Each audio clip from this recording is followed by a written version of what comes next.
Bonjour à toutes et à tous. Alors plus que jamais, je persiste à laisser la parole aux citoyens pour commenter l'actualité. En l'occurrence, aujourd'hui, on partira du local pour aller vers le global et ce sera à propos du climat globalement, ou de la forêt. Je laisse la parole à Marianne. Marianne?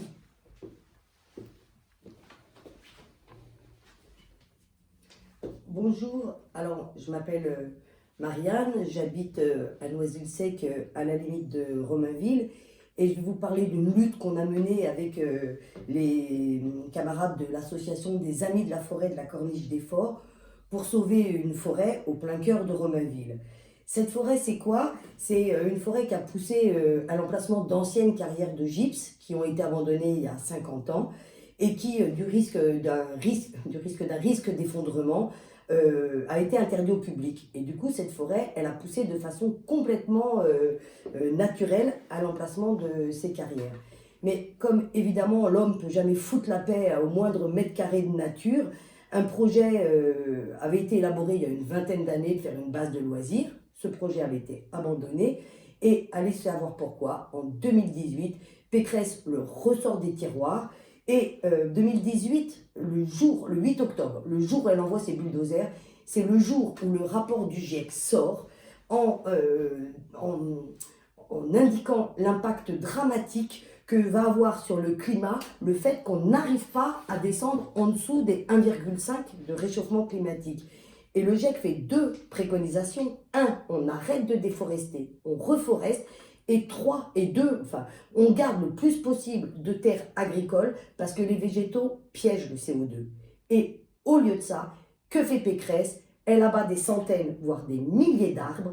Elle injecte du coulis de ciment dans les anciennes galeries des carrières et elle obtient la dérogation de détruire des espèces protégées, une trentaine d'espèces d'oiseaux, certains inscrits sur la liste rouge, des mammifères, hérissons, écureuils roux, des chauves-souris. Voilà. Et tout ça, pourquoi? Pour faire une base de loisirs avec des pauvres balançoires et des agrès pour sportifs, alors même qu'il y avait de la place ailleurs. Et tout ça dans le plus grand mépris de la parole des associations. Et c'est comme Macron, début février, dans ce qu'on appelait l'affaire du siècle. L'État est jugé responsable d'un préjudice écologique pour ne pas avoir tenu ses engagements en matière de réduction de gaz à effet de serre. Et avec ça, que fait Macron? Il détricote, il aseptise les propositions de la Convention citoyenne pour le climat. Quand on fait confiance aux habitants, ils savent ce qui est bon. Mais voilà, avec les lobbies des transports, les lobbies industriels, de l'agrochimie, soi-disant les propositions qu'ils devaient garder sans filtre, qu'est-ce qu'il en reste? L'interdiction de vol intérieur pour des durées de moins de 2h30. On dégage. La taxation sur les pesticides, sur les produits chimiques, les engrais chimiques, on verra ça plus tard. L'arrêt d'extension des zones commerciales, on dégage aussi, on bétonne. Et d'ailleurs, c'est faire le lien avec ce qui se passe à l'heure actuelle, le triangle de Gonesse, où il y a des gens qui se battent, il y a des terres agricoles qui sont d'une qualité exceptionnelle.